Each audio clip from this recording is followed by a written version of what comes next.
पढ़ेगा। इच्छामि कमासनो वंदे उदानी संकुंदानी इच्छकारी भगवान पसाय करी मायना पसंद करी।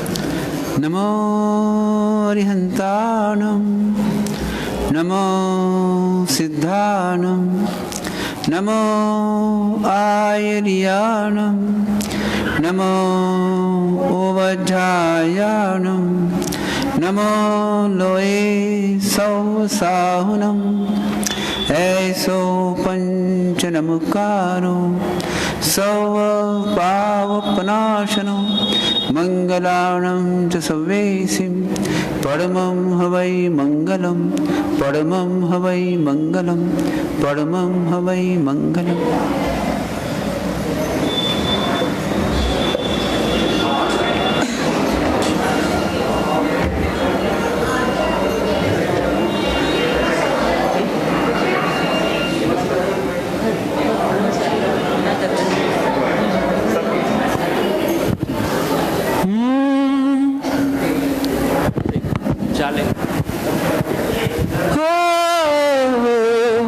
मेरी डोलती नैया तो मेरे गुरुवर पार लगाए, मेरे जीवन की उलझन को मेरे गुरुवर ही सुलझाए। गुरुवर नाम मेरी का पी लिया मैंने प्याला,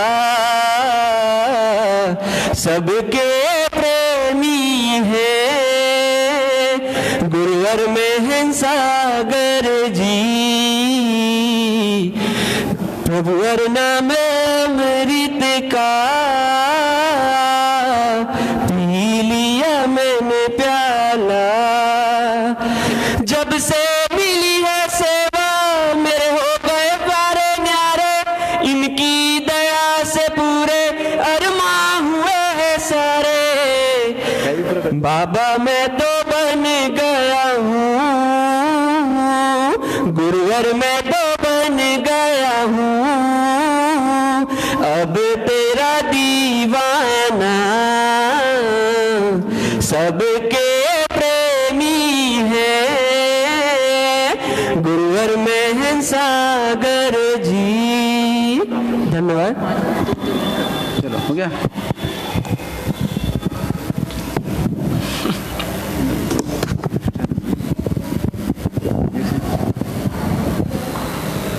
पंच परमेष्ठी भगवंतों को भावपूर्वक वंदन।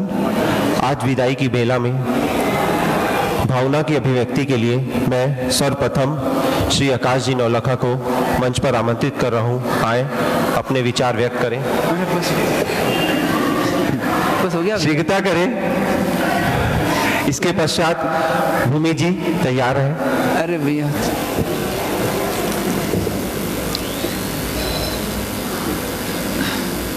2 बजे एंड करना है, 2 बजे एंड करना है।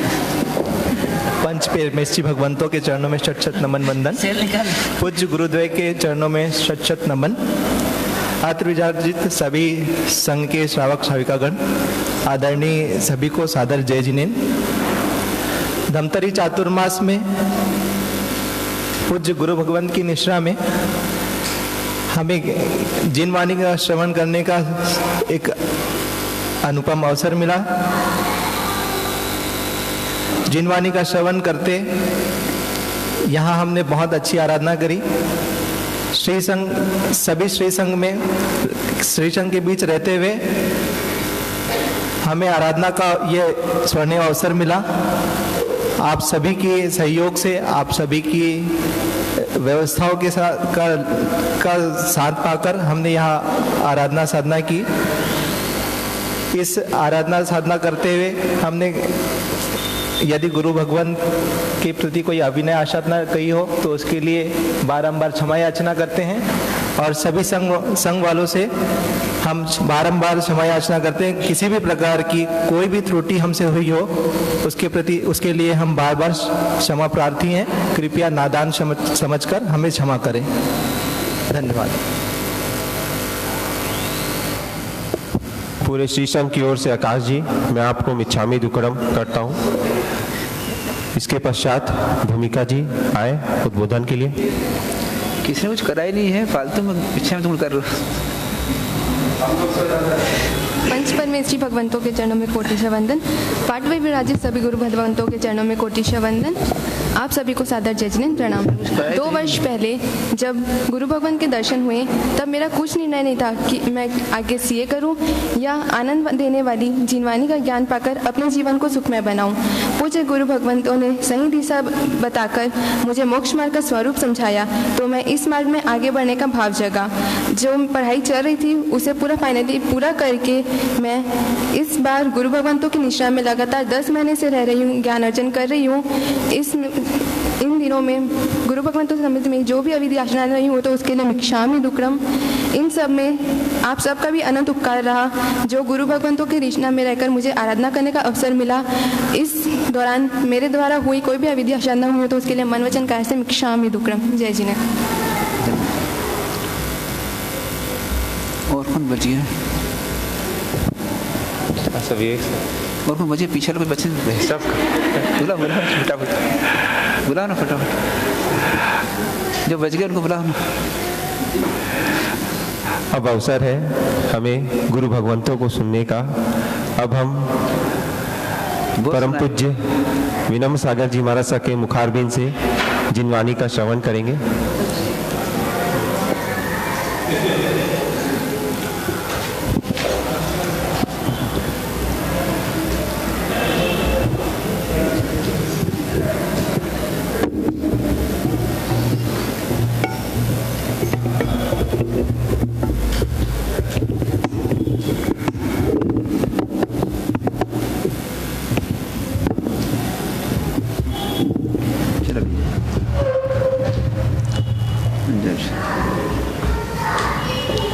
ओंकारबिंद संयुक्तं नित्यं ध्यायन्ति योगिना कामदं मोक्षदं चैव ओंकाराय नमो नमः। हम सभी की आस्था के अमरदीप पार्श्वनाथ भगवान के चरणों में कोटिशः वंदना। प्रकट प्रभावी चारों ही दादा गुरुदेव के चरणों में कोटिशः वंदना। परम पूज्य परम उपकारी सतपथ प्रदर्शक गुरुदेव के चरणों में आत्मभावन वंदना। साथी मुनिद भगवंत भव्य शावक एवं शाविकाओं,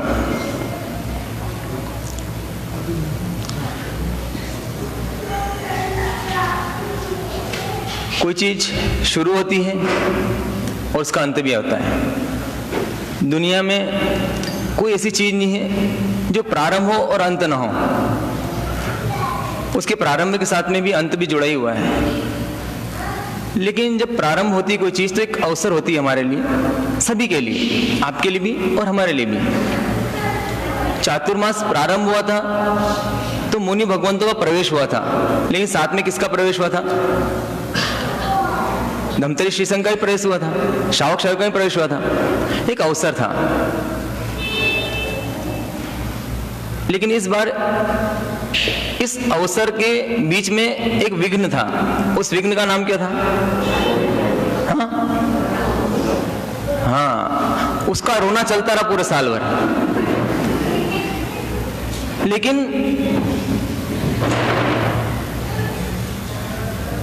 डर कैसी चीज होती है? जब मेरी दीक्षा हुई थी, किसी से बोलना मत, सिर्फ आपको बता रहा हूं मैं, उसके बाद में मुझे कुत्तों से बड़ा डर लगता था, क्योंकि पीछे पीछे आते भौंकते हैं और गुर्र गुर्र करते तो ऐसा लगता काट खाएगा काट खाएगा। फिर मैंने सोचा एक बार ज्यादा से ज्यादा क्या करेगा, क्या करेगा, ज्यादा से ज्यादा काटेगा और क्या करेगा। और मैंने हिम्मत करी और आज इतने साल हो गए बोलता नहीं तो ऐसा बोलते हैं लोग, बोल दो तो काट खाता है। तो मतलब आज तक मतलब ऐसा कुछ हुआ नहीं आप लोगों की दुआ से। और जब मैं आगे जो मुनि भगवान चलते थे उनको देखता था, उनके पीछे भोगता था, वो बिल्कुल शांत से चलते थे। मुझे लगा कि ऐसा तो बिल्कुल बिल्कुल आसानी से, मतलब कोई खास बात नहीं है। अब वैसा का वैसा सीन कुछ सालों बाद, 7 साल बाद आया। अब दूसरा कुत्ता आया, उसका नाम क्या था? कोरोना। उससे बड़ा डर लगा, इसको मत छुओ, उसको मत छुओ, दूर से रहो, इसको टच मत करो, सैनिटाइजर का यूज करो, यहाँ करो वहां करो, ऐसा करो वैसा करो। फिर इतना कुछ करने के बाद में एक मुनि बंधु को कोरोना हुआ। फिर उसके बाद में एक और मुनि भगवंत का हुआ, और जिन्हें हुआ उनकी एज थी 75 ईयर। अगर सामान्य बुखार सर्दी होता है वो भी 7, 8, 15 दिन रहता है, लेकिन 5 दिन में भाग गया। एक कॉन्फिडेंस आ गया। क्या कॉन्फिडेंस आया कि हम जबरदस्ती परेशान होते रहे इतने महीने, इतना बड़ा अवसर था हमारे पास में, निकल गया। आज भी कोरोना है, देखो आज कितने सारे लोग हैं, अब कहाँ गया कोरोना? अभी भी तो है, अभी भी तो हो सकता है। लेकिन इस कोरोना के कारण हमारे चातुर्मास का पूरा रंग कैसा हो गया? फीका हो गया। ये डर कितनी गजब की चीज होती है कि डर हमको अवसरों का लाभ नहीं लेने देती है। मैं यहां हूं और आप वहां हैं, कारण क्या है? आपको डर है। इस पाटे पे है तो ये 400-500 रुपए का पाटा होगा, 1000 रुपए का होगा, लेकिन इस पे बैठने की बात करो तो एकदम आप हंस देते हैं और 2 कदम पीछे हो जाते हैं। वैसे ही शादी की बात करो, 2 कदम आगे आते हैं और फिर भी हंस देते हैं। सेम चीज है उसमें, दोनों में। लेकिन बस किस हिम्मत की बात रहती है। जिसने थोड़ी हिम्मत की, मैंने सुना है ऐसा, गब्बर सिंह कुछ बोल के गया, जो डर गया वो मर गया। एक बिहार की बात है, बिहार में अब तो एकदम रिलैक्स है ना, खाना पीना खा के आए ना, और हमको भेजने की भी जल्दी नहीं है आपको। 4 बजे का एकदम शुभ मुहूर्त, 4:15 पर मतलब सर्वार्थ सिद्धि हो गए, और अभी तो मात्र 2:10 ही बजी है। मेरे पास ज्यादा समय नहीं है, मतलब मेरे पास कोई ज्यादा बातें नहीं है, लेकिन आप क्या करोगे इतनी देर तक? तो इसलिए मुझे बोलना है। हाँ, आप ये मत समझें कि मैं ज्यादा बोल रहा हूं। तो कुछ मुनि भगवान विहार कर रहे थे, बिहार की तरफ विहार था उनका, और अलग अलग जगह मिलती है। उस जगह में एक जगह मिली, सिटी से काफी दूर थी उस जगह, वहां पर रुके, बड़ा सन्नाटा था। जिस दिन रुके वहां पर बड़ा कुछ अजीब लग रहा था, क्योंकि शहर से बाहर था, स्कूल था वो छोटा सा, स्कूल में थे और रुके। और एक मुनि भगवान जब बाहर गए तो उनका पाँव एकदम धस से नीचे चला गया। वहां पर मतलब कुछ जमीन ऐसी थी, तो बड़ा अजीब लग रहा था, सन्नाटा लग रहा था, बिल्कुल सुना। अब क्योंकि सब थे, और सबसे बड़ी बात है साधु हैं, तो साधु तो डरते ही नहीं है ना। क्या बोलते आप महाराज साहब, आप तो किसी के डैश नहीं डरते हैं। तो अब लेकिन एक सन्नाटा अजीब था। सबने प्रतिक्रमण किया, सो गए। सुबह उठे, लगभग 3:30 बजे की बात होगी, सब उठे। वो उठने के बाद में बिल्कुल साए आवाज हो रही, और आसपास शायद वो बांस के पेड़ होंगे, तो बांस के पेड़ के कारण आवाज अलग तरह की आती, ऐसे साउंड। मैंने फिल्मों में सुना था ऐसा साउंड, पहली बार मैंने रियल मतलब वो साउंड को अनुभव किया कि जो आवाज जो हवा से टकरा के आती है, तो वास्तव में फिल्मों की जैसी आवाज आती है वैसी आवाज आती है। और इतने में एकदम आवाज आई, भूत प्रेत, भूत प्रेत, भूत प्रेत। कंटिन्यू धीरे धीरे आवाज बढ़ रही हो, भूत प्रेत, भूत प्रेत। एकदम एक छोटे महाराज साहब ने बोला, महाराज साहब भूत प्रेत, भूत प्रेत। थोड़ी देर लगी, सबके प्रतिक्रमण थोड़ा सा रुक गया कि ये भूत प्रेत कैसे, मतलब कुछ कहीं व्यंतर वगैरह हो तो कोई मंत्र जाप करें, औसग्राम का जाप करें, शायद भाग जाए, जयती होन का जाप करें। लेकिन जब गौर से सुना, दूध ब्रेड, दूध ब्रेड, दूध ब्रेड, क्या था वो? दूध ब्रेड था कि भूत प्रेत था?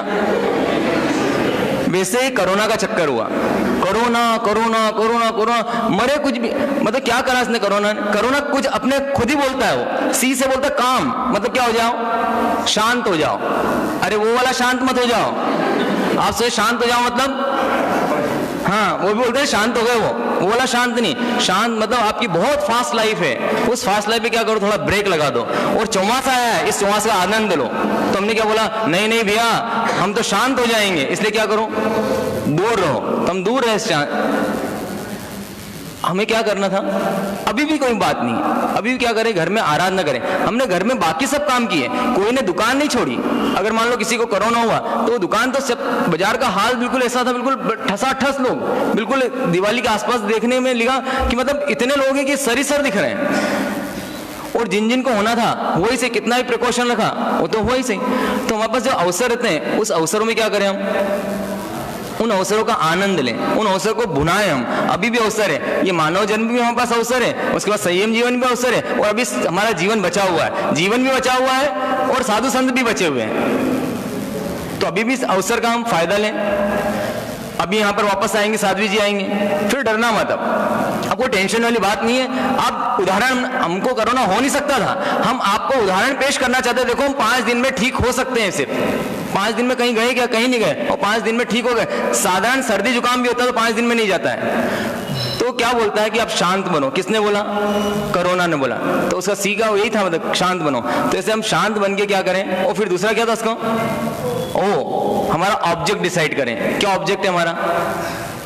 सुख शांति आनंद। शांत होकर देखें कि हमारा ऑब्जेक्ट क्या है। हमारा ऑब्जेक्ट है हम शांति से हम अपनी धर्माराधना को हम अपना लक्ष्य बनाएं। दुकान अगर कितनी भी करो, एक दिन कोरोना जैसी कोई महामारी आएगी और वापस ले जाएगी।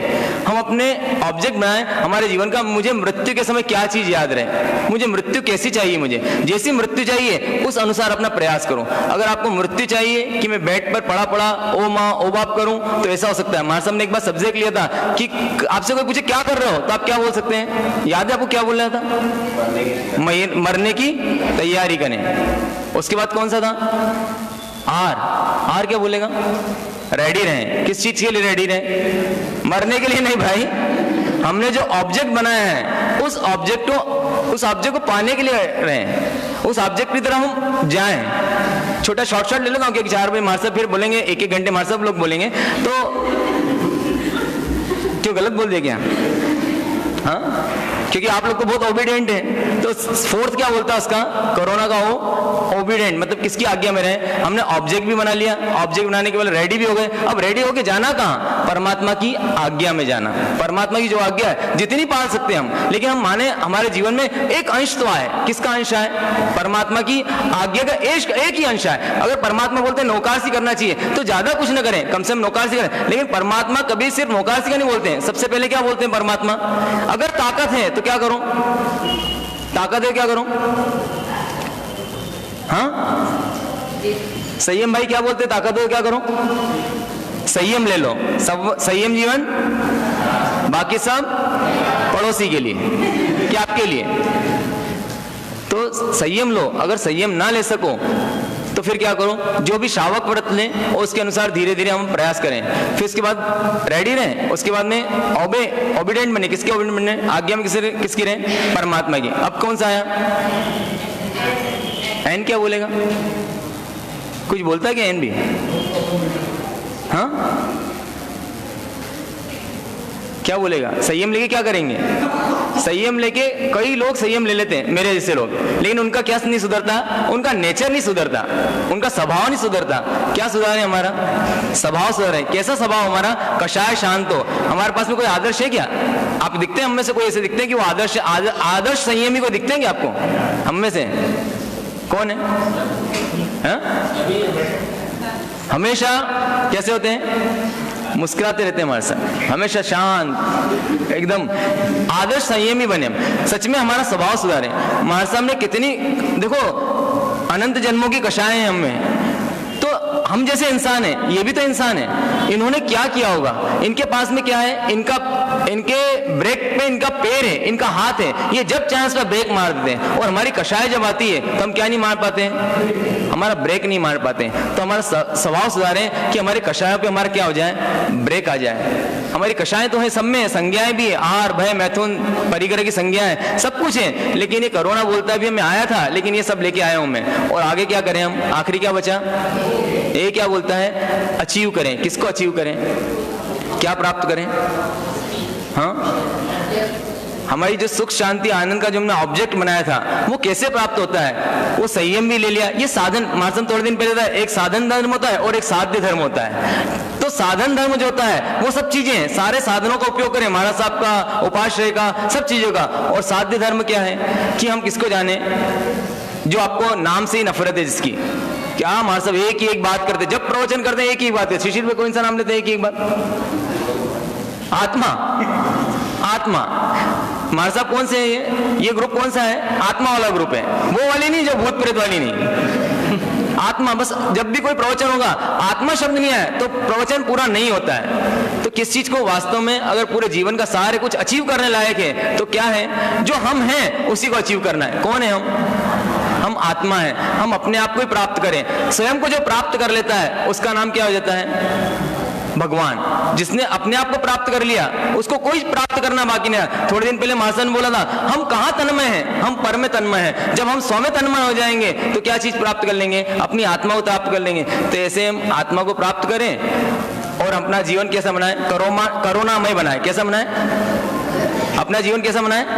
करुणामय अपना जीवन बनाए।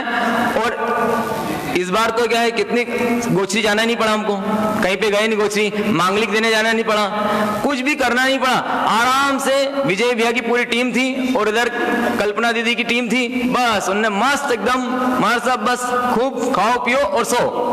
हाँ, कि कुछ काम तो नहीं, प्रवचन देना नहीं है, स्वाध्याय कराना नहीं, कुछ करवाना नहीं है, तब क्या करो?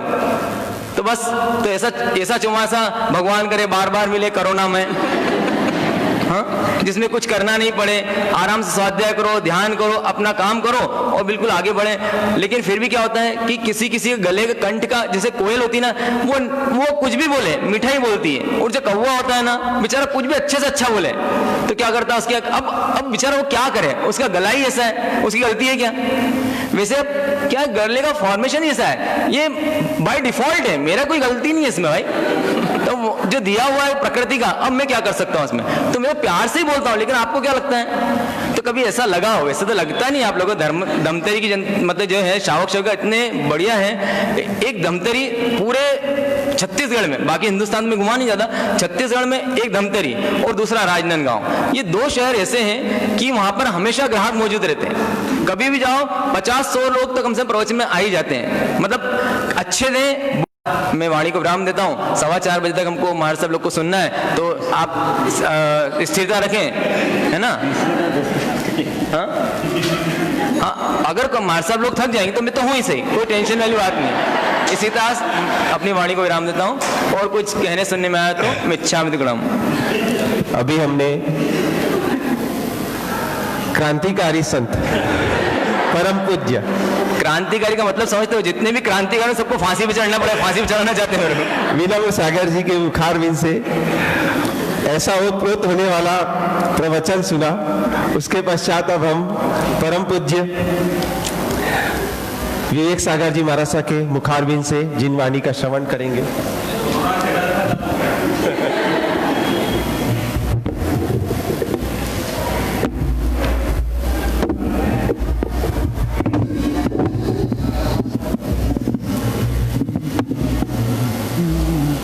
द्वार द्वार ना भटकूं मैं, अपनी ठोर में आऊं, बन जाऊं स्वयं भगवन, परम पद मैं पाऊं, परम पद पा जाऊं, सहज सुख मैं पाऊं, परम पद पा जाऊं, सहज सुख मैं पाऊं। द्वार द्वार ना भटकूं मैं, अपनी ठोर में आऊं, बन जाऊं स्वयं भगवन, परम पद मैं पाऊं, परम पद पा जाऊं, हो सहज सुख मैं पाऊं, हो परम पद पा जाऊं, सहज सुख मैं पाऊं। छोड़ के अपने घर को मैं किधर जाऊं, रत्नत्रय के बिना कैसे मुक्ति पाऊं।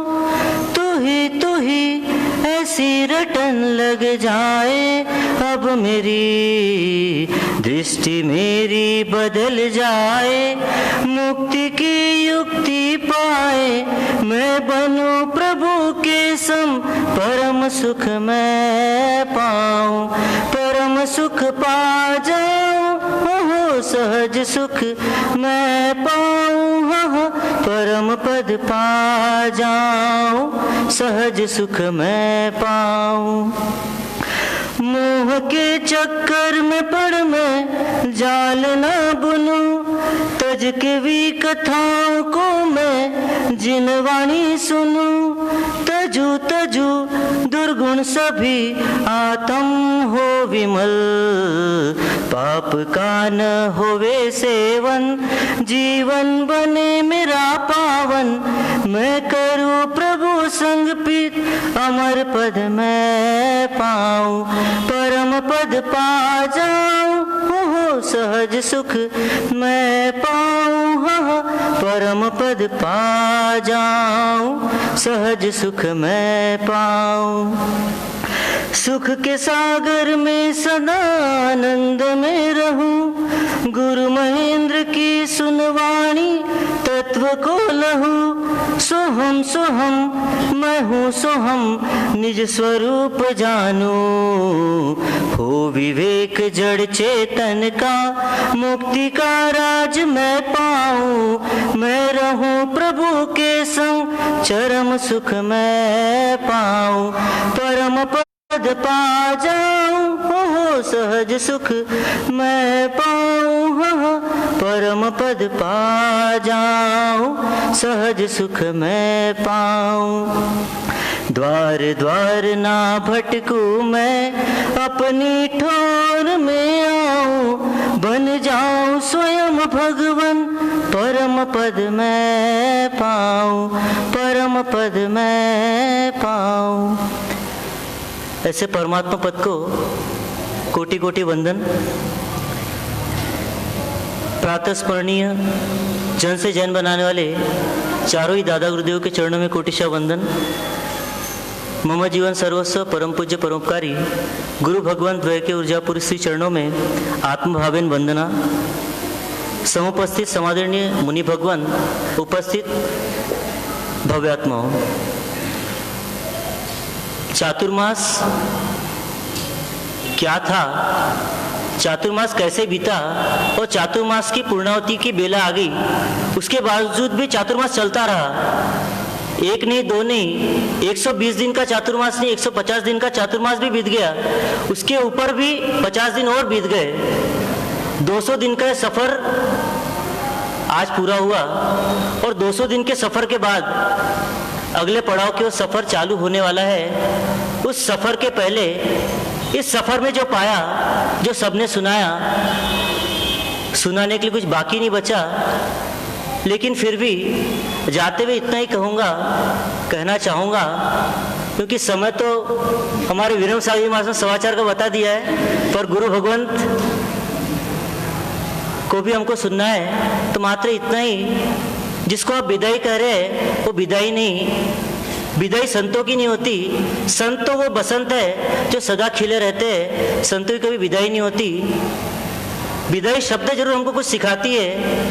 विदाई का पहला अक्षर भी सिखाता है कि विष मुक्त बन जाए, अमृत का पान कर ले। और दाह शब्द कहता है दाख के समान मधुर हो जाए, नरम हो जाए।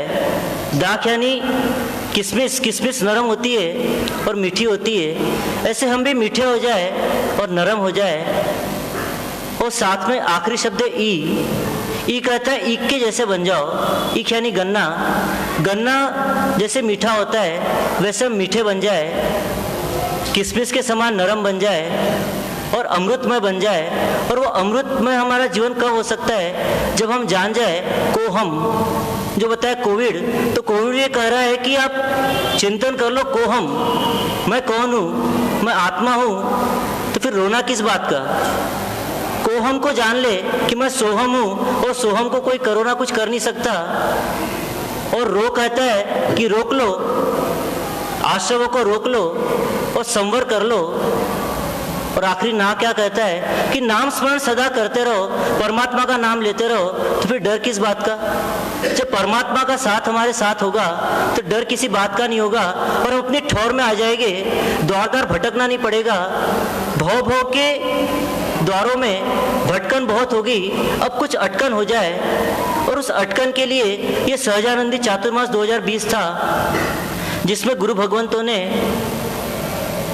अपनी पूरी शक्ति का प्रयोग किया और भक्तिमय अनुशासन में यह चातुर्मास सानंद संपन्न हुआ। चातुर्मास तो आता है चला जाता है, लेकिन चातुर्मास में जो कुछ भी पाया, जितना भी पाया, उन सबको सहेज के रखे, अपने मानस में इस चातुर्मास को सदा याद रखे कि मैं कौन हूँ, ये हमने जाना। तत्व ज्ञान के माध्यम से, गुरु भगवंतों की वाणी के माध्यम से स्वयं को जानने का हमने प्रयास किया। अब स्वयं में जीने का प्रयास हमको करना है, क्योंकि गुरुदेव ने एक क्लास आगे बढ़ा दिया। अब अगली क्लास में आपको जाना है और अगली क्लास में जाकर उस उच्च कक्षा को प्राप्त करना है, जो कक्षा हमारे पार्श्व गुरु ने प्राप्त की, जो समता उन्होंने प्राप्त की, वो समता हम भी पाए। विषम परिस्थिति थी, लेकिन विषम परिस्थिति को भी सम बनाया पूरी टीम ने। पूरी चातुर्मासिक व्यवस्था की जो टीम थी, उस टीम ने अनुशासन से सारे कार्य किए, उनकी भूरी भूरी अनुमोदना। और इस चातुर्मास के दरमियान जो भी हमसे कोई अभिनय हुआ, वो श्री संघ को भी 25वें तीर्थंकर की उपमा दी गई है। तो उस 25वें तीर्थंकर स्वरूप श्री संघ की कोई अवहेलना हुई हो, कोई आशात ना हुई हो, तो उसके लिए भी मिच्छामि दुक्कडम करते हुए बस इतना ही कहना चाहूँगा कि धमतरी जो धर्म की तरी है, वो तरी हरदम बनी रहे और धमतरी सदा धर्म के मार्ग पर आगे बढ़ता रहे।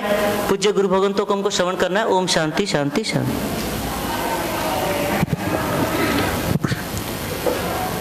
साहेब जी, मैं पूरी श्री संघ की ओर से आपको मिच्छामि दुक्कडम करता हूँ।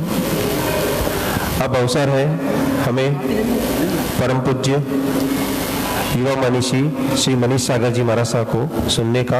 अब हम उनके मुखारबिंद से जिन वाणी का श्रवण करेंगे।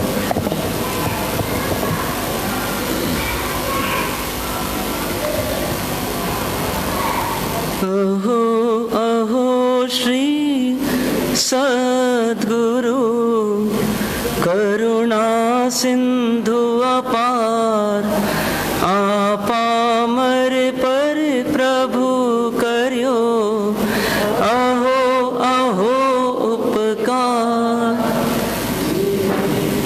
जे स्वरूप समझा बिना, पाम्यो दुख अनंत।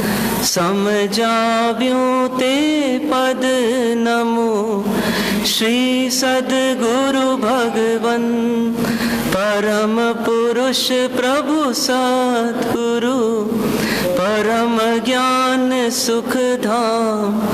जेहने आप्यो भाननी, तेहने सदा प्रणाम। देह छता जेहनी दशा, वर्ते देहातीत।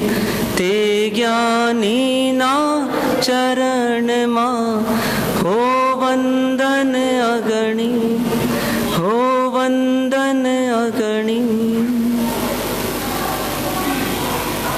सतपथ प्रदर्शक गुरु भगवंत के चरणों में कोटिशः नमन।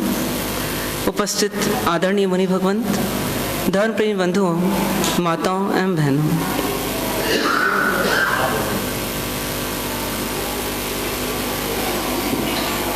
विदाई का यह अवसर है।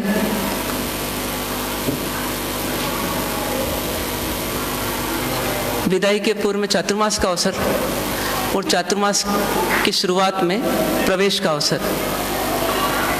ये तीन अवसर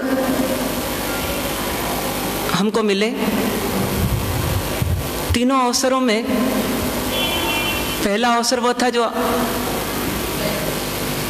आराधना का अवसर इसलिए नहीं बन पाया क्योंकि अभी तो प्रवेश हुआ है, आराधना तो करना है बाद में। बीच का अवसर जैसे महाराज ने बताया कोरोनामय हो गया, तो इसलिए आराधना कुछ हुई कुछ नहीं हुई। जितनी उम्मीद थी उससे बहुत अधिक हुई और जितनी हर साल हो सकती है उससे कम हुई। अब विदाई का अवसर आया। अक्सर लोग ऐसा मानते हैं कि आराधना का अवसर गया और विदाई का अवसर आया है, पर वास्तव में देखा जाए तो विदाई का अवसर सबसे बड़ी आराधना है। क्योंकि जब विदाई आती है तो कहती है परीक्षा है। किस बात की परीक्षा है? तो जिसको चाहते हैं उसको छोड़ के जाना है और जिसको नहीं चाहते हैं उसको पाना है। ये विदाई ऐसी नहीं हो रही है कि सिर्फ मेरे शब्दों में सिर्फ चातुर्मास की विदाई की बात हो रही है। विदाई शब्द ये बता रही है कि जिसको पाया था, जिसको संजोया था, जिसको बसाया था, उसको छोड़ देना, उसी का नाम विदाई है। कभी धन की विदाई होती है, जेब कट जाती है, धन की विदाई हो गई। कभी माता पिता परिजनों की विदाई होती है, पियर छूट गया, ससुराल में आ गए, विदाई हो गई। कभी ये खाल उतरती है और आत्मा नए स्थान की ओर जाती है, तो शरीर की विदाई हो जाती है। चातुर्मास में जो विदाई होती है वो कौन सी विदाई है इन सब में? क्या वो धन की विदाई है? क्या वो तन की विदाई है? क्या वो माता पिता की विदाई है? किसकी विदाई है? तो कहते हैं यदि सोच सके तो ये सद्गुरु की विदाई है। चातुर्मास की समाप्ति यानी क्या हो गया? संग में सब कुछ वैसा का वैसे ही रहता है, बस सद्गुरु छूट जाते हैं। जब जेब काटता है और धन की विदाई होती है तो इतनी नहीं अखरती है। पियर से माता पिता छोड़ देते हैं, ससुराल जाते हैं, तो वो विदाई भी इतनी नहीं अखरती है। बचती है दो विदाइयां, एक तन की विदाई और एक सद्गुरु की विदाई। दोनों में अब किसका नंबर आएगा? दोनों में किसका नंबर आएगा? तो अधिकांश लोगों के जीवन में सोच ये है कि शरीर की विदाई इस संसार की अंतिम विदाई और इस संसार की सबसे बड़ी विदाई। लेकिन वास्तव में आत्मा की दृष्टि देखें तो तन छूट भी गया, फिर तन नया मिल जाता है। लेकिन सद्गुरु छूट जाते हैं तो ये आत्मा सदा के लिए अनाथ हो जाती है, क्योंकि इसका रहनुमा चला गया। इस बड़े समुद्र में ये आत्मा फंसी रहेगी और इसको संभालने वाला सद्गुरु चला गया, तो फिर इस आत्मा की सार संभाल कौन करेगा? इसलिए एक प्रश्न उठता है कि चातुर्मास की विदाई को हम क्या माने? ये खुशी का अवसर है या दुख का अवसर है? क्या मानना चाहिए? खुशी का अवसर है तो खुश हो जाना चाहिए, तो बैंड बाजे भी नहीं बजाते इस समय, तो सजावट भी नहीं करते, रंगोली भी नहीं बनाते। और ये दुख का अवसर है तो क्यों दुख का अवसर है? वास्तव में जिसको ये पीड़ा या जिसकी ये प्यास हो कि मुझे सद्गुरु की आवश्यकता है और उसके मुंह तक पानी की तरह, प्याऊ के पानी की तरह सद्गुरु आया और अभी पानी अंदर गया नहीं, और उसके पहले क्या हो गया? वो जो हाथ लाया था वो हाथ वापस उसने अंदर की ओर समेट लिया, अपनी ओर समेट लिया। और जो तीव्र प्यासा था उसको क्या लगता है कि मानो मेरे भगवान आए और चले गए, क्योंकि मेरी जान चली गई, क्योंकि प्यास इतनी तीव्र है कि अभी मरे और तब मरे। और ऐसे समय प्यास बुझाने वाला मिला और होठ तक पानी आया और वापस चला गया। तो उस व्यक्ति की पीड़ा वो कह नहीं सकता शब्दों में, लेकिन वो महसूस कर सकता है कि मेरे ऐसा तड़पने वाला, तड़पती हुई मछली की तरह रहने वाला और कोई नहीं होगा ऐसा बेबस। ऐसी जिसको प्यास होती है सद्गुरु की, उसको वास्तव में चातुर्मास मिलता है। उसको नहीं मिलता कि जो 1 लाख और 10 लाख और 20 लाख रुपए खर्च करता है। उसको भी नहीं मिलता जो मंगल भवन से इतवारी आते आते रास्ते में हाथ जोड़ लेता है। उसको भी नहीं मिलता जो कदैया होता है और कभी आ गया तो आ गया, कभी नहीं आया तो नहीं आया, मेरी मर्जी। सद्गुरु किसको मिलते हैं? जिसकी तीव्रतम प्यास हो, जो तड़प रहा हो मछली की तरह, मुझे पानी चाहिए, मतलब मुझे सद्गुरु चाहिए। नहीं तो कौन बचाएगा इस दुनिया में? कौन मार्ग बताएगा? आप सोचो कि कितने ही कमा लो, कितने ही बसा लो इस संसार की दिशा में चलते हुए, क्योंकि सब कमा रहे हैं, सब बसा रहे हैं, लेकिन आखिरकार अंजाम क्या है? सब कुछ छोड़ के जाना है। जीवन का अर्थ निरर्थक हो जाना है, जीवन का अर्थ समाप्त हो जाना है। आप कितने ही सजा लो इस शरीर को, लेकिन आखिर में ये बूढ़ा होगा, झुर्रियां पड़ेगी, दांत गिरेंगे, गाल पिचकेंगे, पूरे शरीर के लिए की गई मेहनत पर पानी फिर जाएगा। आप कितने ही बच्चों को, पोतों को, बहुओं को, बेटों को पाल लो, पोस लो, सब कुछ कर लो, लेकिन आखिरी कंधा जो देगा वो यही बेटे और यही पोते देंगे। जीवन का अर्थ कब निकलेगा? जब सद्गुरु का योग होगा। उसके बिना जीवन शून्य है। मैं सोच रहा था कि मैं आज दुखी क्यों हूं। मुझे वो अर्थ समझ में आया कि मैं दुखी इसलिए हूं क्योंकि मुझे ऐसा लगा कि 4 महीने के लिए अपन ने सद्गुरु को पाया, मतलब मैंने भी पाया, आपने भी पाया, और 4 महीने देखते देखते निकल गए। कुछ शरीर को बचाने में निकल गए और कुछ लोक व्यवहार में निकल गए। फिर मैं सोच रहा था कि मेरे तो 40 साल निकल गए, आपके 4 महीने निकले तो मेरे 40 साल निकले। तो 40 साल निकले तो मैंने सद्गुरु को पाया कि नहीं पाया? उत्तर मिला अंदर से नहीं पाया। क्यों नहीं पाया?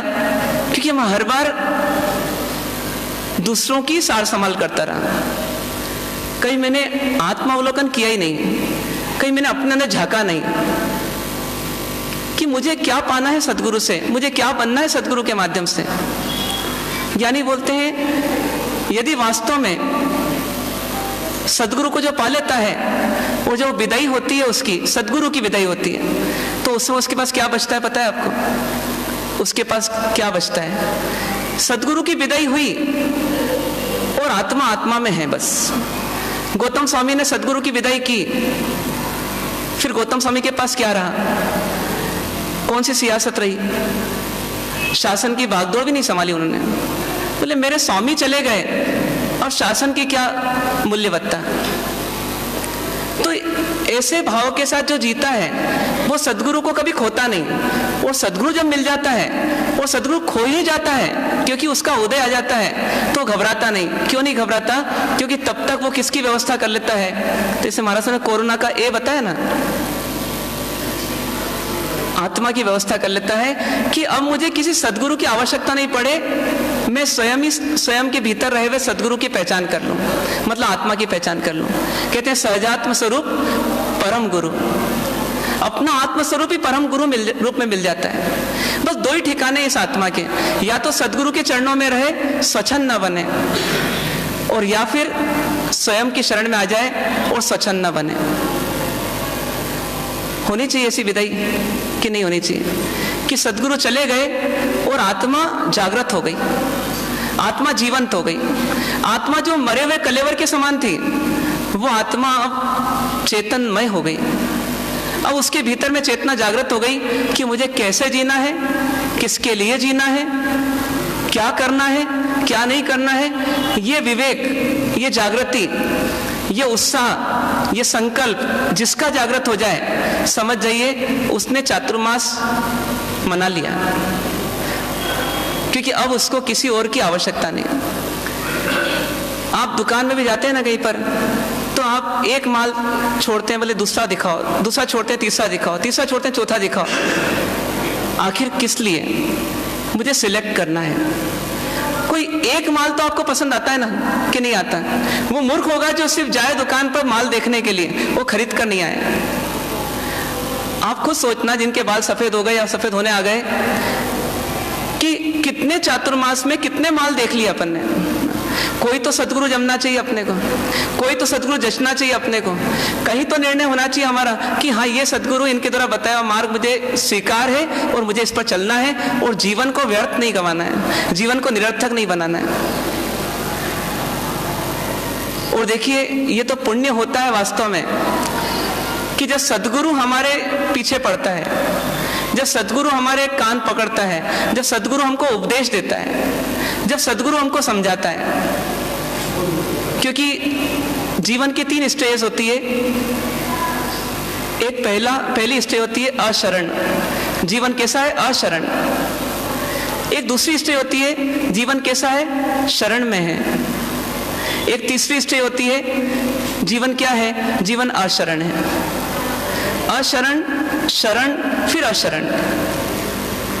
आपको अपना बचपन याद है? कभी बचपन में ऐसा हुआ होगा कि जब आप स्वतंत्र होना चाहते थे, आपकी इच्छा हो रही बाहर जाऊं, मैं दौड़ के जाऊं, तो इतने मम्मी पापा आकर के क्या करते थे, पीछे से पकड़ते थे और पकड़ के क्या करते थे, अरे नहीं वहां नहीं जाना, ऐसा नहीं करना, इसको नहीं छूना, किचन में नहीं जाना, ये तपेली गर्म है, मतलब रोकते थे अपने को। उस समय हम शरण लेना नहीं चाहते थे, इसलिए अशरण थे, क्योंकि हम स्वच्छंद थे, हम अपने मन मर्जी के मालिक थे। फिर हमको बीच की स्टेज आती है जिसमें हम शरण में आते हैं, हम सुनते हैं उनकी, हम समझते हैं उनको, हम उनके द्वारा बताए हुए मार्ग को जानने का, जीने का प्रयास करते हैं। वो दूसरी स्टेज होती है कि जब हम होनहार हो जाते हैं, जब हम परिपक्व हो जाते हैं, तो माता पिता बोलते हैं कि बेटा अब तू व्यापार संभाल, मैं फ्री होता हूं। मतलब हम क्या हो गए उस समय, वापस आचरण हो गए। लेकिन एक पहली आचरण की स्थिति और एक आखिरी आचरण की स्थिति, दोनों में कुछ अंतर है। पहली आचरण में हम स्वतंत्र होना चाहते हैं, लेकिन अपनी स्वच्छंदता के साथ, मेरे मन मर्जी से मैं जीऊंगा और मैं स्वतंत्र रहूंगा, मुझे शरण की आवश्यकता नहीं। कि तू कैसा हो गया, ये मार्गदर्शक बन जाएंगे, स्वयं अपने लक्ष्य को तय कर लेंगे, उस लक्ष्य की ओर बढ़ चलेंगे, तो फिर हमारे को कहीं पीछे मुड़ के देखने की जरूरत नहीं रहती। ये थर्ड स्टेज लाने के लिए चातुर्मास है। ये थर्ड स्टेज आ जाए कि हम जागृत हो जाएं, अब हमारे को स्वच्छंदता भी नहीं रहे और स्वतंत्रता ही पानी है, तो उसके लिए हमारी जिंदगी में चातुर्मास आता है, सेतु बन करके, कि एक स्वच्छंद इंसान को पहले प्रतिबंधित करके फिर बाद में स्वतंत्र कर देता है। कैसी जिंदगी पसंद है हमको, पहली वाली, दूसरी वाली कि तीसरी वाली? तीसरी वाली जिंदगी आनी चाहिए। मतलब न स्वच्छंदता रहे, न परतंत्रता रहे, बल्कि स्वतंत्रता आ जाए। लेकिन स्वतंत्रता ऐसी हो कि अनुशासित हो। महाराज साहब को पचखंड देना ही नहीं पड़े चातुर्मास के एंड में। गौतम स्वामी को पकड़ करके महाराज भगवान महावीर ने 5 महाव्रत दिए थे, या उस जीव की चेतना जागृत हो गई और उसने हाथ जोड़ लिए और चरणों में देखा और परमात्मा से 5 महाव्रत ले लिए। कितना आसान था वो व्रतों को देना और लेना, क्योंकि चीज समझ में आ गई, सदगुरु का योग मिल गया, अब मुझे स्वीकार है आपका मार्ग। बस ये चातुर्मास की विदाई हमको अंतर अवलोकन करने का, इंट्रोस्पेक्शन करने का, अपने आप पर झांक कर देखने का अवसर है कि मैं कहाँ हूं। मैं पहले वाले आचरण में तो नहीं जा रहा हूं अभी। ऐसा तो नहीं कि महाराज साहब की विदाई हो जाए और हमारे सब दोषों का प्रवेश हो जाए, ऐसा तो नहीं होगा। फिर क्या होगा बताइए, क्या होगा? क्या हमारे को हमारे गुरु दिख सकते हैं क्या हर समय? हम कोई गलत काम करने जा रहे हैं और हमारे गुरु दिख जाए हमारे को, तो हम मान सकते हैं कि हम गुरु की शरण में हैं, और उस शरण से हम आगे जाकर तो निश्चित तौर पर उस परम आचरण अवस्था को प्राप्त कर लेंगे, जिसको हम वास्तव में एक लायक अवस्था, एक उच्च अवस्था मानते हैं। और नहीं तो क्या होगा, धीरे धीरे स्वच्छंदता का दीमक हमारी आत्मा को घेर लेगा और अंदर ही अंदर क्या कर देगा, आत्मा को खोखला कर देगा। गुण वापस चले आएंगे, दोष वापस आ जाएंगे। फिर कोई महाराज साहब चाहिए, फिर वो महाराज साहब आपको कुछ बोलेंगे, बार बार समझाएंगे, आप बोलेंगे हाँ आता हूँ, आप चलो मैं आता हूँ, आप चलो मैं आता हूँ। ऐसे करते करते कुछ समय बीत जाएगा, फिर एक विदाई का दिन आएगा, फिर आप आएंगे, फिर आप छोड़ेंगे उनको कुछ दूर जा करके, फिर आप अपने घर आएंगे, फिर वापस वहीं के वहीं रहेंगे। क्या ऐसे ही करने के लिए चातुर्मास मिलता है? कब तक हम चातुर्मास की नाटक करते रहेंगे, कब हम एक्चुअल चातुर्मास करेंगे? ये सोचने का अवसर ये विदाई है। मतलब 4 महीने आप हमारे पास थे, 4 मतलब 7 थे तो 4 मान लें उसको, क्योंकि हर साल तो 4 ही होना है। पर 8 महीने आप किसके पास रहोगे, किसके साथ रहोगे, किसके साथ रहेंगे? स्वयं के साथ रहेंगे। और स्वयं में विवेक नहीं रहेगा यदि, स्वयं में अनुशासन नहीं रहेगा यदि, तो वापस भटक करके ये आत्मा कहाँ पहुंच जाएगी?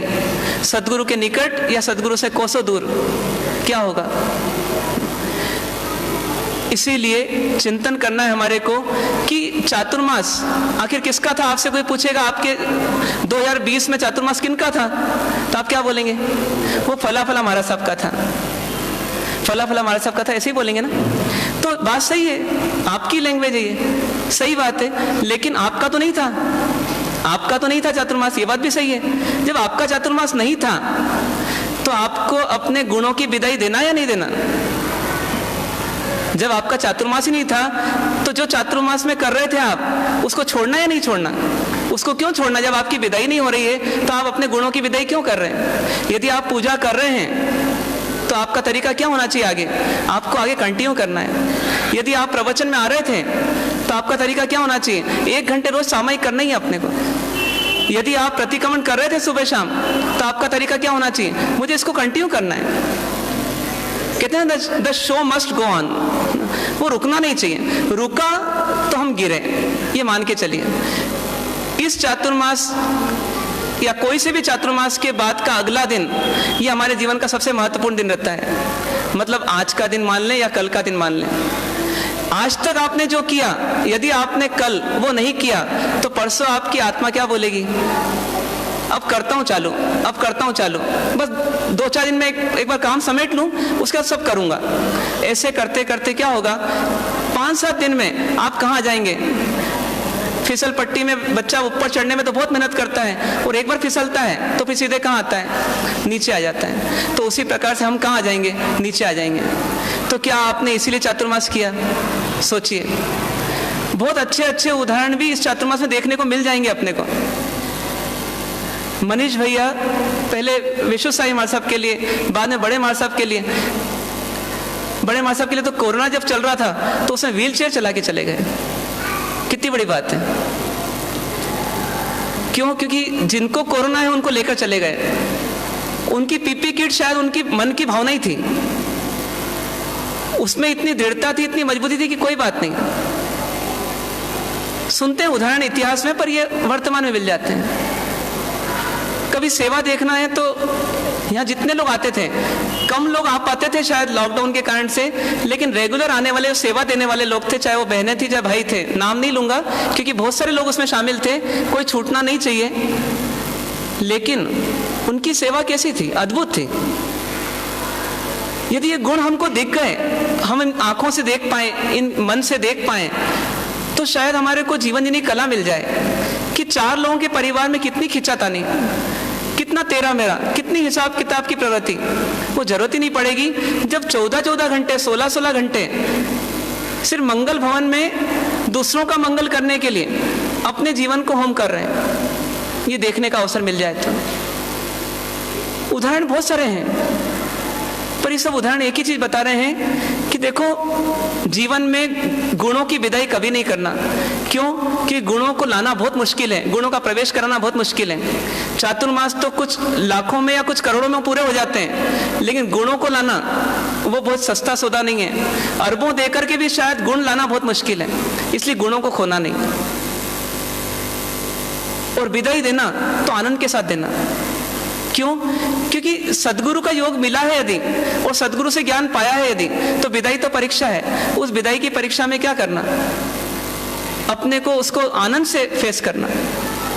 आप सोचो कि जब सीता जी की विदाई हुई राम जी के पास से, एक बार तो राम जी के पास से नहीं हुई, लक्ष्मण जी के पास से हो गई, है ना। लक्ष्मण रेखा बना करके चले गए थे और उसको क्रॉस कर दिया किसने? सीता जी ने। पर एक दूसरी बार हुआ वापस। वो क्या हुआ कि जब लांछन लगाया गया, आरोप लगाया गया, तो सीता जी की विदाई हुई राम जी के आदेश से। सीता को देश निकाला मिला। सीता जी ने विदाई तो ली, पर विदाई देते थे क्या बोला राम जी को? राम जी को एक ही बात बोली कि किसी कहने पर आपने सीता को छोड़ दिया चलेगा, लेकिन आप धर्म को मत छोड़ना कभी इस तरह से। कैसी विदाई थी अद्भुत। वो सीता ही जंगलों में चली गई, लेकिन वो खुश थी, आनंद में थी। किसका आनंद था उनके पास? राम जी का सहयोग, राम जी का आदर्श, राम जी के सिद्धांत, जो साहिक सम्यक दृष्टि, जो केवली होने वाली आत्मा, उनका सहयोग मिला। सीता जी को उससे इतनी ताकत मिल गई कि अब मेरे को दुखी होने की जरूरत ही नहीं है। किसके बल पे जीऊंगी? सोचने वाली बातें नहीं है, मैं आत्मबल से जी लूंगी। वो सती अंजना, उनकी विदाई हुई। आपने सुना होगा कई बार कि जब विदाई हुई तो विदाई कैसी हुई पता है आपको? जब पिता ने देखा कि ये सबसे अच्छा परिवार दिख रहा है, तो मेरी राजकुमारी को, मेरी इतनी संस्कारी बेटी को यदि मैं ब्याहूं तो कहाँ ब्याहूं? इस परिवार में ब्याहूं। और माता पिता को छोड़ करके, उनके आंगन को छोड़ करके एक अनजान जगह पर अंजना जी आ गई। और आने के बाद पति को क्या मालूम क्यों द्वेष हुआ, और भयंकर द्वेष हुआ, और इसलिए 22 साल तक उस पति परमेश्वर मानने वाली उस सती के पास आए भी नहीं, फटके भी नहीं, उसको अकेला छोड़ दिया। तो 22 साल तक उसने किसको विदाई दे दी? मानो पति को विदाई दे दी। 22 साल तक पति नहीं मिले, तो भी सती अंजना की परीक्षा लेने के लिए जब 22 साल के बाद पति को लगा कि एक बार तो इसकी परीक्षा लूं, तो किसी और को भेजा कि देखो इसका सतीत्व कितना है। कहीं ऐसा तो नहीं कि पति की प्यास में पति तो नहीं मिला, तो कोई भी पराया पति जो है, पराया व्यक्ति जो है, उस पर मुग्ध हो जाए। तो उस समय, उस अंधेरे में भी उस सती ने क्या बोला? उसको धमका करके बोला, खबरदार जो तुम अंदर आए तो। क्यों? क्योंकि मैं सिर्फ एक ही पति की पत्नी हूं और मेरा अब कोई दूसरा पति नहीं है। सोचिए, उसने पति को विदाई तो दे दी, लेकिन भीतर में सतीत्व तो नहीं गया। हमको चातुर्मास की विदाई देना, महाराज साहब को नहीं देना। हमारे को तो सिर्फ एक ही बात की जागृत रखना कि महाराज साहब की विदाई है, कर दो विदाई, लेकिन हमारे अंदर से किसकी विदाई नहीं होनी चाहिए? गुणों की विदाई नहीं होनी चाहिए। क्योंकि सदगुरु का योग पाकर के भी यदि गुण भी चले जाएं, तो फिर हमारा क्या रहा इस संसार में? इसलिए चिंतन करना है आपको, हमको सबको, कि हम अपने आप को इतना संकल्पित करें, इतना मजबूत करें कि हमारे अंदर से वो गुण ना चले जाएं कभी। जितने गुण हैं वो बरकरार रहें, और दूसरों गुणों को देख करके हमारे गुण उत्तरोत्तर बढ़ते चले जाएं। तो ये वास्तव में सदगुरु को ये सही गिफ्ट होगी, और ऐसी गिफ्ट दे करके आप सदगुरु के निकट आएंगे, न कि विदाई होगी। तो चिंतन करना है आपको, हमको सबको। इन्हीं शुभ भावों से विराम। ओम शांति शांति शांति। अब हम परम पूज्य अध्यात्म योगी महेंद्र सागर जी महाराज साहब के मुखारबिंद से जीववाणी का श्रवण करेंगे। समय हो गया है, अपन अभी बहुत कुछ सुन लिया, अच्छी बात सुनी है, इसको पचाएं साहब जी। अब आत्मा देखिए, अभी जो है आप लोगों ने सुबह से सुन रहे हैं, करीब 9 बजे से लेकर के और 3 बजे तक सुन रहे हैं। बीच में सिर्फ लंच हुआ आपका, और तो सुनते आ रहे हैं। अच्छी अच्छी बातें सुनी हैं, सब ने आपस में इच्छा में दुक्रम भी किया है, और अंतिम में महाराज साहब ने बहुत गंभीरता से इस विषय का एक विश्लेषण किया है कि वास्तव में क्या करना चाहिए। देखो, एक जीवन के बारे में हम इतना सोचते हैं जो 70-75 साल का होता है। एक मनुष्य जीवन जो मिलता है हमको 70-75 साल का होता है, और उसके अंदर 25 साल हमारे पढ़ाई में चले जाते हैं या बचपन में चले जाते हैं। फिर 25-30 साल 35 साल जो है जीवन को गुजारने में चले जाते हैं, और अंतिम में जो 15-20 साल होते हैं वे सिर्फ जीवन को जो है बिताने में चले जाते हैं। मतलब इस लाइफ को समझें तो अगर देखें तो बच्चा 3-4 साल का होता है जब से पढ़ाई चालू करता है। पहले 7 साल तक जो है वो प्राइमरी स्टेज की पढ़ाई करता है, जिसके अंदर के कुछ लैंग्वेज सीखता है, कुछ मैटर सीखता है, कुछ नाम सीखता है, कुछ शब्द सीखता है। ऐसे 5वीं तक की पढ़ाई करता है। फिर उसके बाद में फिर 7 साल पढ़ता है, जिसके अंदर थोड़ा सा उसको समझने की कला आ जाती है, तो सब्जेक्ट को समझ सके, लैंग्वेज समझ सके, सब्जेक्ट समझ सके, इस प्रकार समझ में आ जाता है। इस प्रकार से आते आते 12वीं तक आता है, जहाँ कुछ सब्जेक्ट समझ में आता है कि भाई ये सब्जेक्ट मुझे लेना चाहिए अब आगे अपने कैरियर के लिए। इस प्रकार से 14 साल निकलने के बाद में फिर 5 से 7 साल और पढ़ाई करता है, जिसे बोलते हैं स्पेशल विषय की पढ़ाई करता है, सब्जेक्ट की पढ़ाई करता है, जिसे बोलते हैं काउंसलिंग, कैरियर की काउंसलिंग करके और कैरियर को आगे बढ़ाने का काम करता है। ऐसे जीवन के अंदर करीब करीब हर बालक या हर व्यक्ति जो थोड़ा अच्छा पढ़ता है वो 21-22 साल तक इस प्रकार से पढ़ता है अपने जीवन कैरियर के लिए, और उस पढ़ाई से वह जीवन के 30-35 साल निकालता है, जिसमें कमाता है वो। मतलब सिर्फ कमाने के लिए कैसे कमाया जाए ऐसी पढ़ाई करता है, और 20-21 साल 25 साल के अंदर लाइफ निकलने के बाद में। उसके बाद में जो है 60 साल के बाद में अब लाइफ को कैसे पास करना, तो क्या करता है, जो काम जवाबदारी रहती है, रिस्पॉन्सिबिलिटी रहती है, उसको पूरी करता है और जैसे जैसे अपने जीवन को पूरा करता है। ये एक लाइफ की हिस्ट्री है सबके लाइफ की। ऐसे ही अनंत काल की लाइफ में अगर देखें अपन, तो चारों गति में भ्रमण करा, कभी नरक में गए, कभी तिरंज में गए, कभी मनुष्य में गए, कभी देव में गए, पर कुछ ही समय ऐसा मिलता है जिसके अंदर के हमारे जीवन का एक टर्निंग पॉइंट आ सकता है और वो जीवन होता है मनुष्य जीवन। बाकी देव के जीवन में, नारकी के जीवन में या तिरंज के जीवन में इट इज़ वेरी डिफिकल्ट, बहुत डिफिकल्ट है कि आपके जीवन का या भव भ्रमण की यात्रा का कोई टर्निंग पॉइंट आ जाए, क्योंकि वहाँ पर जो है आपके कैरियर को बताने वाला कोई काउंसलिंग करने वाला नहीं मिलता आपको और जीवन निकलता चले जाता है। ऐसे अनंत भाव बिता दिए, ऐसे परमात्मा कहते हैं, यदि उनकी बात पे ध्यान दें तो सदगुरु भी कहते हैं। पर ये जो मनुष्य जीवन है, इस मनुष्य जीवन में भी कुछ समय ऐसा आता है जबकि हमें कुछ चीज़ें कॉन्स्टेंटली मिलती है सुनने के लिए, समझने के लिए, और उसके अंदर हम अब चाहें तो अपने जीवन को सही कर सकते हैं, सही राह दिखा सकते हैं। क्योंकि एक व्यक्ति ये सोचता है मैं डॉक्टर बन सकता हूँ, मैं इंजीनियर बन सकता हूँ, मैं सीए बन सकता हूँ, या मेरे बच्चों को ये बना सकता हूँ, ये बना सकता हूँ, पर वो डॉक्टर, सीए, इंजीनियर जो भी बनते हैं उसकी लाइफ कितनी है, तो 30-35 साल तक की लाइफ है। उसके बाद उसका सीए भी किसी काम का नहीं और इंजीनियर भी किसी काम का नहीं, क्योंकि 60 साल के बाद में उसकी कोई वैल्यू नहीं रह जाती है। घर वाले कोई वैल्यू नहीं करते हैं और बाहर वाले वैल्यू नहीं करते, सिर्फ नाम रहता है कि ये डॉक्टर थे। पर एक ऐसा जीवन या ऐसा नॉलेज या ऐसा कैरियर का काउंसलिंग हमको मिलता है बस चातुर्मास के पीरियड के अंदर, जिसके अंदर कि हम अपने जीवन के अनंत भावों को समेट सकते हैं और हमें जीवन को अच्छा बना सकते हैं। यहाँ पर वो शिक्षा मिलती है कि भैया देखो, तुम जो है भगवान भी बन सकते हो, तुम भगवान के समान आत्मा हो और तुम भगवान बन सकते हो। बात बहुत छोटी सी है, वो सिंपल है और कई बार सुनने को मिलती है कि तुम भगवान जैसी आत्मा हो और तुम भगवान बन सकते हो, मगर एक डिसीजन लेना कि मेरे को भगवान ही बनना है। अब जो है भाव भ्रमण नहीं करना है, उस डिसीजन के लिए चातुर्मास आता है। सही मायने में देखा जाए तो एक चातुर्मास अगर सही तरीके से हो जाए किसी का और उसका डिसीजन हो जाए कि मुझे क्या करना है जीवन के अंदर, तो वहाँ जीवन का परिवर्तन हो जाता है और वो चातुर्मास सफल हो जाता है। बहुत सारे चातुर्मास नहीं मिलते हैं ना जीवन में, कभी कभी किसी किसी को कोई चातुर्मास मिलता है। और जैसे महाराज ने बताया कि बहुत सारे संत हैं, महात्मा हैं, परमात्मा हैं, ये सब मिलते हैं, पर ऐसा चातुर्मास मिले जिसके अंदर कि हमारे जीवन का डिसीजन हो जाए, निर्णय हो जाए, जीवन पलट जाए। ऐसा मुझे जैसा अनुभव आता है कि मतलब बहुत रेयर मिलता है, बहुत मुश्किल से मिलता है, क्योंकि मेरे जीवन में मुझे एक ही चातुर्मास मिला सिर्फ बदलने के लिए।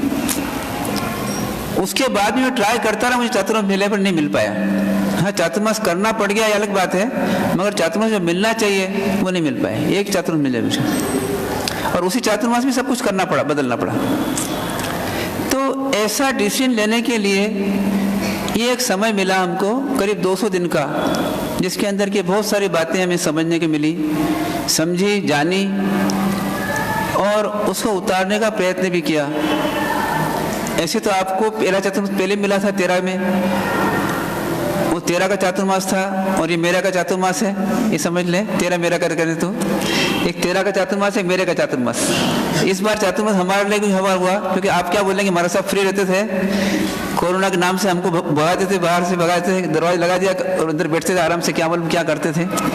इसलिए मेरा चातुर्मास हुआ। और फिर अभी अभी मेरे को तो 15 दिन ऐसे मिले जो कि मेरा चातुर्मास करने के लिए मिले मेरे को, क्योंकि ऊपर से मिलता, मैं राम राम कर लेता सबसे और वापस अपने बैठ जाता है। आज से बंद हो जाएगा वो काम भी।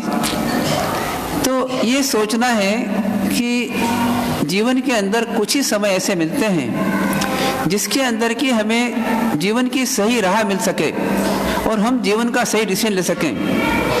इसी का नाम चातुर्मास है, जिसके अंदर की मतलब हमें पुण्य के उदय से, बहुत पुण्य के उदय से यदि मान लीजिए कोई अच्छे संत का या अच्छे गुरुओं का मौका मिल जाए और उसके अंदर हम जीवन को समझ लें कि देखो what is life and how to live the life, मतलब जीवन क्या है और जीवन अब कैसे जीना चाहिए, तो समझ लीजिए वो चातुर्मास आपका सफल हो जाता है। तो ये समझने का प्रयत्न करें।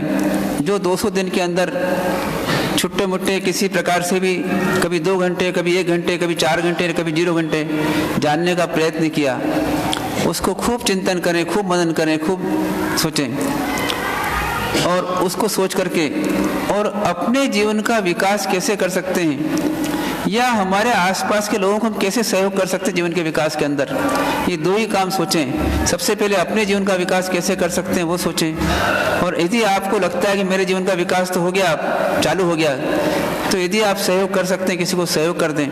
और इस प्रकार से उसके सहयोग से ऐसा ना सोचें कि उसको सहयोग कर रहे हैं, वो अपने को ही सहयोग कर रहे हैं, अपन कि हमारा रिवीजन हो रहा है उसको समझाने में, और उसके द्वारा अपने जीवन को कैसे हम अच्छा बना सकते हैं और एक ऐसा समय आए कि हम भगवान बन जाएं। ऐसा प्रयत्न हमारा कैसे हो सकता है? देखिए, संसार में भोग उपभोग की सामग्रियां कम नहीं हैं और उसमें जुड़ना बहुत आसान है। हर चौराहे पर, हर रोड के ऊपर आपको आकर्षण की सामग्री मिलेगी जिसके द्वारा कि आप धर्म से विमुख होकर के उन चीज़ों में फंस सकते हैं। जहाँ जाएंगे वहाँ मिलेगी, कहीं भी चले जाएंगे आपको जीवन को 5 इंद्रियों के विषय आकर्षण के लिए मिलेंगे जिसके अंदर कि आप कहीं भी उलझ सकते हैं। पर इनसे निकालने वाला जो है, समुद्र में जो गिरे हुए हैं वहाँ से निकालने वाला व्यक्ति जो है वो कभी कभी मिलता है और कोई कोई मिलता है। तो इस प्रकार से चातुर्मास में आपको हम मिले, हम आपको हम मिले और हम आपको मिले, इस प्रकार से मिले एक दूसरे से, एक दूसरे के जीवन को विकास के लिए सोचते रहे 4 महीने। इसी विषय को आगे आप कंटिन्यू करेंगे।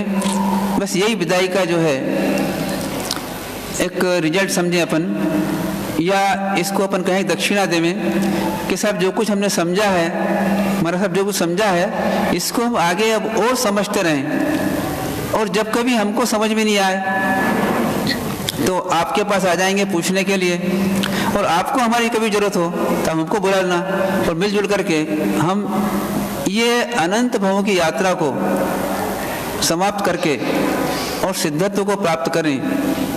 ऐसी अभिलाषा के साथ में अपन कुछ समय के लिए अलग हो रहे हैं। परमानेंट विदाई नहीं है, कुछ समय के लिए अलग हो रहे हैं। अनंत काल की यात्रा में एक न एक दिन विश्वास रखें अपन कि सिद्ध लोक में जरूर अपन मिलेंगे और वहाँ हमेशा साथ रहेंगे। ऐसा विश्वास जगाएं अपन कि हम सिद्धि को प्राप्त करेंगे, सब सिद्धि को प्राप्त करेंगे और सिद्ध लोक में जरूर मिलेंगे और वहीं रहेंगे अपन साथ में। ये कुछ समय का ब्रेक है, और इस ब्रेक के अंदर हम क्या करें, तो जो हमने जाना है उसको और समझने का प्रयत्न करें, उसका निर्णय करने का प्रयत्न करें, जो निर्णय किया है उस पर जीने का प्रयत्न करें, और जीने में कभी डिफ़िकल्टी आती है तो एक दूसरे से सहयोग लेकर के और डिफ़िकल्टी को सॉल्व करें। मगर संसार के भोगों में, संसार के आकर्षण में रचने पचने का प्रयत्न न करें। यदि एक बार वापस संसार में चले गए तो फिर पता नहीं किस जन्म में कब निकलेंगे या कब निकलने का मौका मिलेगा। ये जरूर है, आप सोचते हैं कि अगला चातुर्मास फिर मिलेगा, विनती करें किसी की, मिलेगा चातुर्मास, मिलेगा, जरूर मिलेगा, पर उस समय जो है हमारी क्या स्थिति रहती है, उस समय क्या स्थिति रहती है, इन सबको हम कह नहीं सकते। इसलिए जो मिला है मौका और जो जाना है हमने, उस जाने को हम जान लें, समझ लें और अपने आप को जान लें और जीने का प्रयत्न करें। यही शुभकामनाएं आप लोगों के लिए है, और इस संकल्प को आप लोग अपने जीवन के अंदर आगे बढ़ाएं। ओम शांति। ऐसा मांग ले। विश्वास दिल में जमाते चलो, ऐसा विश्वास दिल में जमाते चलो, सिद्ध अरिहंत मन में रमाते चलो, सिद्ध अरिहंत मन में रमाते चलो। वक्त आएगा ऐसा कभी ना कभी, वक्त आएगा ऐसा कभी ना कभी, सिद्धि पाएंगे हम भी सभी के सभी, सिद्धि पाएंगे हम भी सभी के सभी।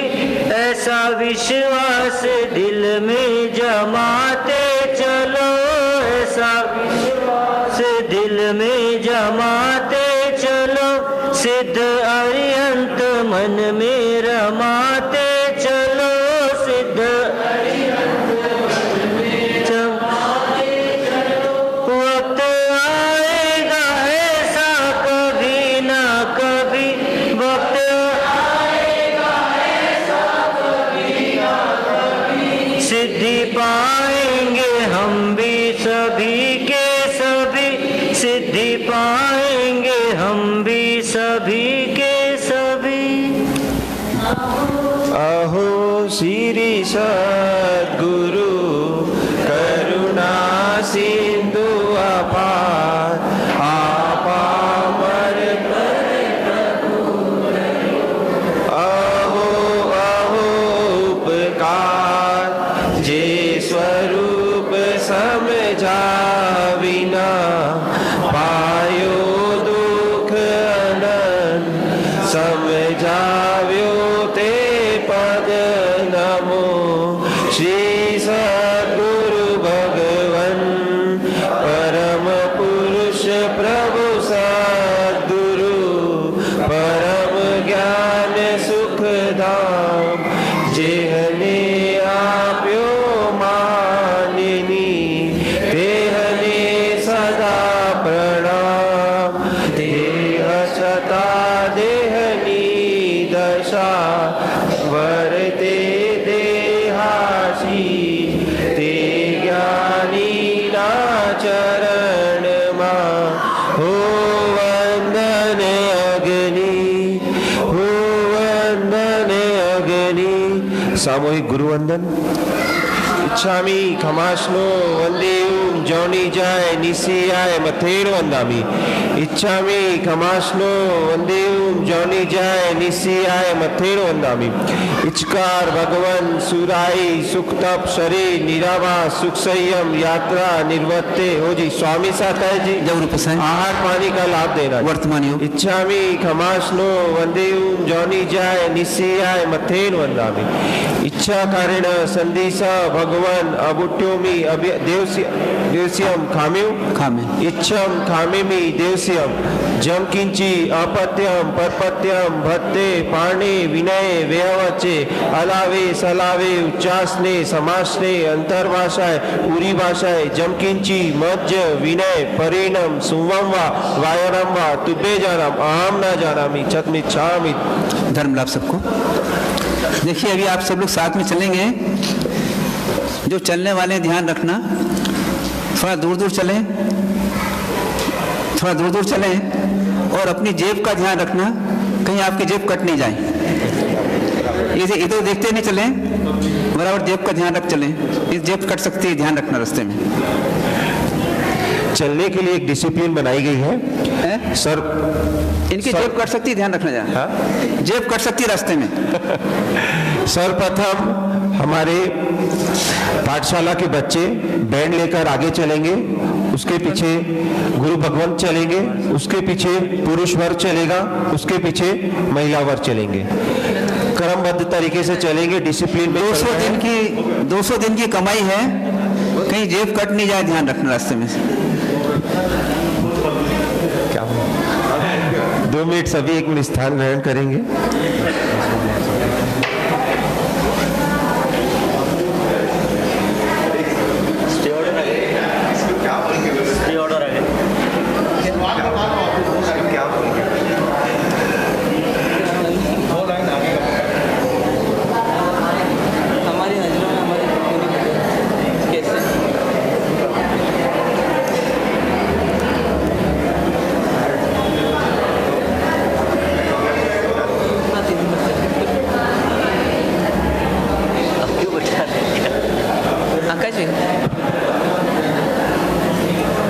हमारी नजर में हमारे गुरु भगवंत कैसे हैं?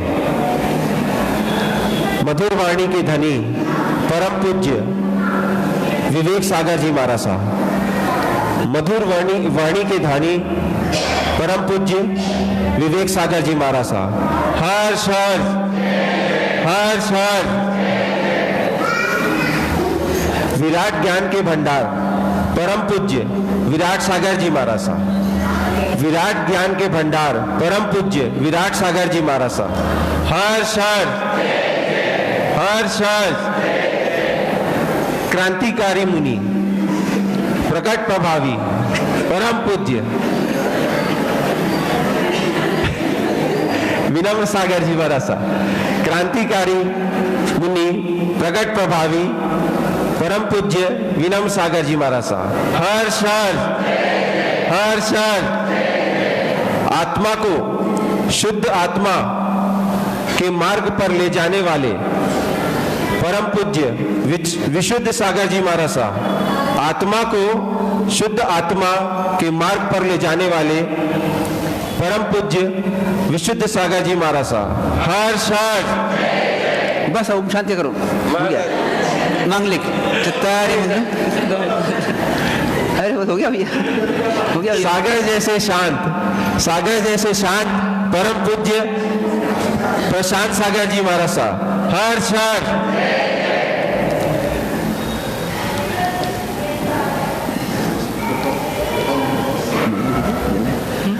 प्रशम रस निमग्न परम पूज्य प्रशम सागर जी महाराज साहब। हर्ष परम वैभवशाली परम पूज्य वैभव सागर जी महाराज साहब। हर्ष निज शासन के रत्न जिन शासन के रत्न परम पूज्य शासन रत्न सागर जी महाराज साहब। हर्ष और पहले नंबर और दूसरे नंबर महाराज के लिए नहीं, कोई शब्द ही नहीं। देखिए 2600 वर्ष पूर्व भगवान महावीर को नहीं देखा तो कोई बात नहीं, उसके पश्चात उनके प्रथम शिष्य गुरु गौतम स्वामी को नहीं देखा तो कोई बात नहीं, पट परंपरा से लेके जितने भी आचार्य भगवंत हुए उन्हें नहीं देखा तो कोई बात नहीं, चारों ही दादा गुरुदेव को नहीं देखा तो कोई बात नहीं, बस शिशिर भैया को देख के हो गया। उनकी छवि देख लीजिए। शिशिर भैया देख लो। नहीं उनके सी के इतने मधुर वाणी का जो हम सेवन करते हैं। चत्तारी मंगलम, चत्तारी मंगलम पर्यंता मंगलम सिद्धा मंगलम साहू मंगलम केवली पंच धम्म मंगलम। चत्तारी लोगोत्तम अर्यंता लोगोत्तम सिद्धा लोगोत्तम साहू लोगोत्तम केवली पंच धम्म लोगोत्तम। चत्तारी शरणम पवज्जामि अर्यन्ते शरणम पवज्जामि सिद्धे शरणम पवज्जामि साहू शरणम पवज्जामि केवली पंचम धम्मम शरणम पवज्जामि। सर्व मंगल मंगलम सर्व कल्याण कारणम प्रधानम सर्वधर्मानम जैनम जयति शासनम। शासन देव की पहले बोलिए पार्श्वनाथ भगवान की जय, आदिनाथ भगवान की जय, अभिनंदन स्वामी की जय, सब परमात्मा के गुरुदेव की जय। ओम शैले पूज्य श्री